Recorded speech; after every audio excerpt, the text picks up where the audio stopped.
Welcome to another video from Dr. Lock. Today, coming across the bench, we have this new strike, which is, well, it's not totally new, it's been out there for quite some time, made by Lock Solid. This is an electric strike. I'm going to show you what an electric strike is just to give you some reference on what we're talking about. This is the electric strike made by FSH, commonly abbreviated as FISH. Well, a lot of people call it FISH. Don't know why, but we all do. FSH, FSH10. So these two manufacturers make a lot of electric strikes. They make the ones which are standard in our industry. So if you go to a commercial building in Australia, you're most likely going to find a paddy made by Lockwood, Asa Abloy, or FSH, one or the other, and they both make the same sizes. It's kind of like Bentley and Rolls-Royce. So with that in mind, they are like I could, this one here is an FS10. I could show you the equivalent in paddy. It'll be the same size, same look, same everything. So for this video, I'm just using these two, which I pulled out first. So you've got two electric strikes, standard in our industry. This one here and this one here. They do come in different configurations, different voltage. They also come with monitored, non-monitored, where they can tell if the lock is actually in its position or not. These ones are non-monitored ones. You can tell that by there missing the switch there. These two here, basically, as you can see, so the actual models, if you want the model numbers, I'll be Pacific. ES200, ES2000, ES2100, ES9000, and I believe the 9000 is the one that can be loaded up with pressure on this part and still work. So whichever one you go for, you've got the big, you've got the small. They've got an actual strike to replace these. So I was on this job today and somebody had an access control system internally, and they decided to rip it out. They're moving out of the commercial premises, so they took all their parts with them, nice and stingy, and obviously they wanted to refit it somewhere. So to make the lock operational, we needed to purchase this part here. Here's the part here, LSA 100B. Now this one here is to replace this electric strike here. Now when you look at this electric strike here, there's a lot of meat that comes out of that frame. All of that meat that has to come out of that frame. I'll give you some specs just so we know what we're talking about. Just the faceplate alone, you're talking 124. The width about 30, and then it also gets carved out here as well, so we're about 43. And let's start talking about the depth. So the depth there isn't too much, but the maximum depth here we could be talking probably about 35-40 mil deep.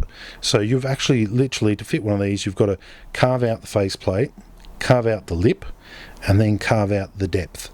So if you were to remove one of these from a door jamb or an aluminium type frame in an office situation, you're basically not going to be left with much.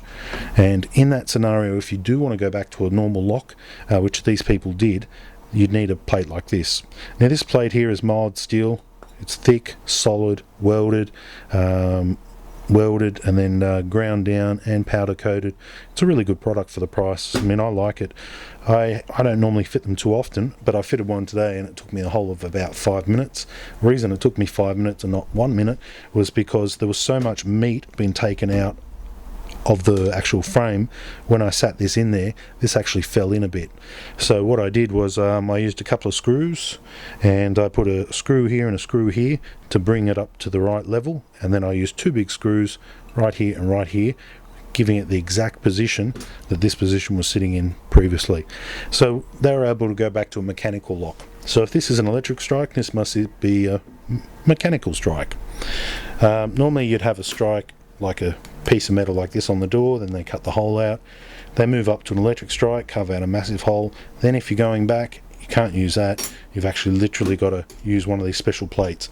If you look at it, this is the wrong strike, but if you look at it comparing, you can see just on, there's so much of a difference, so much extra meat you would have to replace to put the original strike back in, that you're better off fitting one of these, moving on quicker, and it's solid as well. You're going to get some good strength there. Now here's the bigger version of the electric strike, ES20 I think it is, and all the other numbers. So basically we have the, these two are most common commercial in Australia. So they make one for this one as well. This is available from our lock shop online. Here it is here. Part number LSA 200B. The small one was 100. This one is 200, LSA 200B. This one, once again, exact same fit. Basically just go straight into the spot. This lip here is exactly where this lip will be here, so when you close that door, your lock is going to be lining up at the same spot that they line the electric strike at. When you flip it around, you can see there is a bit of a difference there. This one is narrower than this one, but as you can see, the amount of meat that you actually have to carve out of that door frame to get one of these in, you're going to be left with a pretty big hole. That's why this plate here, you just go straight over, you can see it right there, goes in the exact same position. Remove this, put this in its spot. See if I can show you side on. Everything lines up. Everything lines up. The only thing that doesn't line up, as was with the other one, was the height, the face and all that, but the actual height here. So if I was to put a ruler here, I've got a bit of a, see if we can do this side on. Do this side on to try and show you exactly what I'm talking about. There we go. Can you see that? Can you see that variation there? See that white line? This one's deeper, this one's not. But you can always pack this up. You can put some washers behind here and then screw in to lift that height, or you could do what I did, put a couple of screws in behind, lift it up to that height, and away you go. So basically converting electric strike back down to a mechanical strike is an absolute nightmare, but these particular parts make it easy. I haven't had to use them too often because most people just leave the old electric strike in the door, but obviously this particular time we came across a position where somebody put a lot of money into their security. They moved out, they didn't want to leave with the landlord, so they wanted to be stingy and they want to take it with them, but in doing that they left big holes in the door. We're not putting it back to the way it was. So unfortunately this was the best solution for doing that. I believe these plates are in about 50-60 bucks. They're not expensive, but compared to having to fill it, recarve a strike in, definitely a lot less in labour.